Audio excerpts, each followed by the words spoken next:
ಜಾಸ್ತಿ ಇಡ್ತೀನಿ. ಇದಕ್ಕೆ ಬಾರ್ಡರ್ ಟ್ಯಾಕ್ಸ್ ಎಷ್ಟು ಬರುತ್ತೆ? ಎಂಟ್ರ ಹೋಲ್ಸಿದ್ರೆ ನಮಗೆ ಈಗ ಮೇಂಟೆನೆನ್ಸ್ ಕಾಸ್ಟ್ ಜಾಸ್ತಿ ಆಗ್ಬಿಡುತ್ತೆ. ಈಗ ಏನಾಗುತ್ತೆ ಚೆಸ್ಸಿ ಕಟ್ ಆಗ್ಬಿಡುತ್ತೆ. ಓವರ್ಲೋಡಿಗೆ ಮಾತ್ರ ಕಿಂಗು. ಓವರ್ಲೋಡಿಂಗ್ ಬಡ ದೋಸ್ತು ಮರ್ಜಿ. ನಾನು ಬೇಕಾದ್ರೆ ದುಡಿಬೋದು, ಬೇಡಾದ್ರೆ ಮನೇಲಿ ಮಲ್ಕೋಬೋದು. ಈಗ 10 lakh ಬಿದ್ದಿದೆ ಆನ್ ರೋಡ್ ಪ್ರೈಸ್ ಇದ್ದು.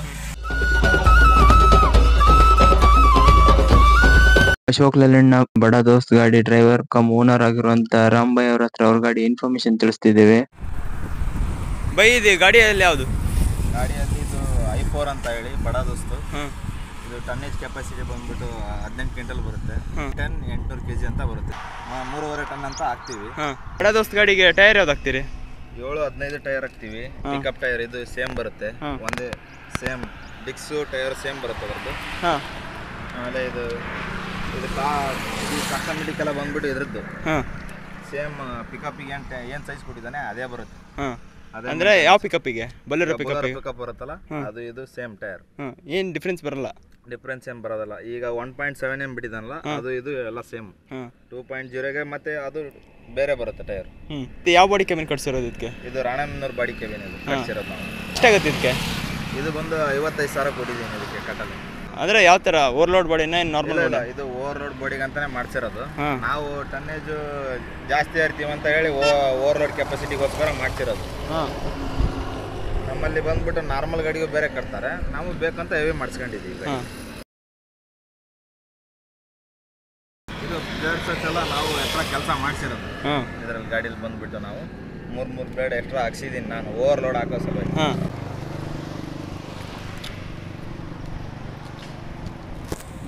ಎಲ್ಲ ಸೇಮ್ 4-5 ಟೈರ್ ಸೇಮ್. ಒಂದು ಸ್ಪೇರ್ ವೀಲ್ 5 ಅಂದ್ರೆ ಬರುತ್ತೆ. ಡೀಸೆಲ್ ಟ್ಯಾಂಕ್ ಎಷ್ಟು ಲೀಟರ್ ಬರುತ್ತೆ? 50 ಲೀಟರ್ ಕೆಪಾಸಿಟಿ ಇದು, 50 ಲೀಟರ್ ಕೆಪಾಸಿಟಿ ಇದೆ. ಇದು ಬಂದು ಡೆಫ್ ಆಯಿಲ್. ಇದು 16 ಲೀಟರ್ ಬರುತ್ತೆ ಇದಕ್ಕೆ. ಇದಕ್ಕೆ ಲೆಫ್ಟ್ ಸೈಡ್ ಬಂದ್ರೆ ನಿಮ್ಗೇನು ಪ್ರಾಬ್ಲಮ್ ಆಗಲ್ವಾ? ಇಲ್ಲ, ಅದಕ್ಕಿಂತ ಏನು ಪ್ರಾಬ್ಲಮ್ ಇಲ್ಲ. ಇದರಲ್ಲಿ ವಿತೌಟ್ ಏರಿಯಾ ಇದೆ, ವಿತ್ ಏರಿಯಾ ಇದೆ. ವಿತೌಟ್ ಏರಿಯಾಗೆ ಏನಾಗುತ್ತೆ?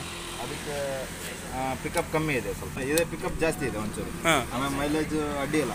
ಆ ಗಾಡಿಗೆ ಹೋಲ್ಸಿದ್ರೆ ಸ್ವಲ್ಪ ಮೈಲೇಜ್ ಜಾಸ್ತಿ ಇದೆ. ಬಡದಷ್ಟು i4 ಅದು. ಅಂದರೆ ಇದರಲ್ಲಿ ಎಲ್ಲ ಅದ್ರಾಗೆ ನೋ ಸ್ಮೋಕಿಂಗ್ ಮಾಡಿದ್ದಾನೆ. ಇದರ ವಿತ್ ಸ್ಮೋಕ್ ಮಾಡಿ ಹೊರ ಬರಂಗೆ ಕೊಟ್ಟಿದ್ದಾನೆ. ಅಂದರೆ ಡೆಫಿಂದ ಎಷ್ಟು ಮೈಲೇಜ್ ಬರುತ್ತೆ? ಇದು ಒಂದ್ಸಲ ಫುಲ್ ಟ್ಯಾಂಕ್ ಮಾಡಿದ್ರೆ 3,500 ಕಿಲೋಮೀಟರ್ ಬರುತ್ತೆ. ಇದು ಒಂದ್ಸಲ ಫುಲ್ ಟ್ಯಾಂಕ್ ಮಾಡಿದ್ರೆ ಒಂದು 600 ಕಿಲೋಮೀಟರ್ ಹೊಡಿಬೋದು ಅಷ್ಟೇ, ಏನು ಜಾಸ್ತಿ ಏನು ಬರಲ್ಲ. ಟನ್ನೇಜ್ ಕೆಪಾಸಿಟಿ ಹಾಕಿದ್ರೆ ಅಷ್ಟೇ. ಮುಂದ್ಗಡೆ ಏನಕ್ಕೆ ಮಾಡಿಸಿದ್ದೀರಾ? ಇದು ಸೇಫ್ಟಿಗೋಸ್ಕರ ನಾವು ಮಾಡಿಸಿರೋದು. ಅಂದರೆ ಸೇಫ್ಟಿ ಅಂದರೆ ಯಾವ ಥರ? ಈಗ ಮುಂದೆ ಯಾವ್ದಾರ ಗಾಡಿ ಬಂದು ಟಚ್ ಆಗುತ್ತೆ ಅನ್ನೋ ಮೂಮೆಂಟ್ ಇದ್ರೆ ಹಿಡಿದು ಇದರಲ್ಲಿ ನಿಂತು ಬಿಡುತ್ತೆ ಅಂತ ತಡೆಯುತ್ತೆ. ಬೈ ಇದು ಸೀಟ್ ಇಷ್ಟು ಕಂಫರ್ಟಬಲ್ ಅಂದರೆ ಇಷ್ಟು ಸಾಫ್ಟ್ ಆಗಿದೆ. ಇದು ಶೋರೂಮಿಂದ ಬಂದಿದ್ದು ನೀವು ಹಾಕ್ಸಿದ್ದ? ಇಲ್ಲ, ಶೋರೂಮಲ್ಲೇ ಬಂದಿರೋದು. ಇದರಲ್ಲೆಲ್ಲ ಸ್ವಲ್ಪ ಕಂಫರ್ಟ್ ಜಾಸ್ತಿ ಮಾಡಿದ್ದಾನೆ. ಓಲ್ಡ್ ನಮ್ದು ಲೈಲ್ಯಾಂಡ್ ಇತ್ತು. ಓಲ್ಡ್ ಲೈಲ್ಯಾಂಡ್ ಬಡದೋಸ್ತು ತಗೊಳಕ್ಕಿಂತ ಮುಂಚೆ ನಮ್ದು ಪ್ಲಸ್ ಇತ್ತು ಗಾಡಿ. ಬಡದೋಸ್ತು ನಮ್ದು ಸಣ್ಣದೊಂದು ಗಾಡಿ ಇತ್ತು. ಇದಕ್ಕಿಂತ ಸಣ್ಣದು 5 ವೋಲ್ಟಿಂದ ಅದು ಸಣ್ಣ ಟೈರ್. ಅದು 1 ಟನ್ ಕೆಪಾಸಿಟಿ ಇತ್ತು. ಹಾಗಾಗಿ ಅದನ್ನ ಬಿಟ್ಟು ಇದು ಚೆನ್ನಾಗಿದೆ ಗಾಡಿ. ಫ್ಯೂಚರ್ ಚೆನ್ನಾಗಿದೆ. ಡ್ಯಾಶ್ ಮೌಂಟೆಡ್ ಗೇರ್ ಬಾಕ್ಸ್ ಕೊಟ್ಟಿದ್ದಾನೆ. ಆಮೇಲೆ ಸೀಟ್ ಕುಷನ್ ಎಲ್ಲ ಕಾರ್ ಸಿಸ್ಟಮ್ ಕೊಟ್ಟಿದ್ದಾನೆ. ಸ್ಟೇರಿಂಗ್ ಎಲ್ಲ ಅಡ್ಜಸ್ಟೇಬಲ್ ಮಾಡಿದ್ದಾನೆ. ಈಗ ಅಡ್ಜಸ್ಟ್ ಮಾಡ್ಕೋಬಹುದು. ಅಂದರೆ ಎಷ್ಟು ವೇ ಅಡ್ಜಸ್ಟೇಬಲ್ ಇದೆ? ಇದು 60 ಡಿಗ್ರಿ ಅಷ್ಟೇ. 60 to 90 ಡಿಗ್ರಿ ಅಡ್ಜಸ್ಟೇಬಲ್ ಕೊಟ್ಟಿದ್ದಾನೆ. ಲಾರಿಗೆ ಸ್ವಲ್ಪ ಕಮ್ಮಿ ಇರುತ್ತೆ, ಇದರಲ್ಲಿ ಸ್ವಲ್ಪ ಕಮ್ಮಿ ಇಟ್ಟಿದ್ದಾನೆ. ಲಾರಿಗೆಲ್ಲ ಜಾಸ್ತಿ ಇರುತ್ತೆ. ಸೀಟ್ ಬೆಲ್ಟ್ ಎಲ್ಲ ಕೊಟ್ಟಿದ್ದಾನೆ. ಸೀಟ್ ಬೆಲ್ಟ್ 3 ಬರುತ್ತೆ. 3 ಪ್ಯಾಸೆಂಜರ್ ಇದು ಇನ್ಕ್ಲೂಡಿಂಗು. ಇಲ್ಲಿ ಇಬ್ಬರು ಕುತ್ಕೊಳ್ಳೋದು, ಡ್ರೈವರ್ಗೆ ಒಬ್ಬನು. ಗಾಡಿಗೆ 3 ಕೆಪಾಸಿಟಿ ಇದೆ. ಇದು ಸ್ಪೇಸಿಯಸ್ ಇದೆ. ನಮಗೆ ಇದು ನಡೆಯುತ್ತೆ. ಯಾಕಂದ್ರೆ ನಮ್ದು ಕಂಪೇರ್ ಟು ಓಲ್ಡ್ ಗಾಡಿಗೆ ಇದು ಸ್ವಲ್ಪ ಸ್ಪೇಸಿಯಸ್ ಜಾಸ್ತಿ ಇದೆ ಗಾಡಿ. ಇದು ಬ್ಲೂಟೂತ್ ಕನೆಕ್ಟಿವಿಟಿ ಬಂದಿದೆ, ನೀವು ಇದು ನಾನು ಹಾಕ್ಸಿರೋದು. ಅವ್ರ ಶೋರೂಮಲ್ಲಿ ಇತ್ತು, ನಾವು ತಗೋದಿಲ್ಲ.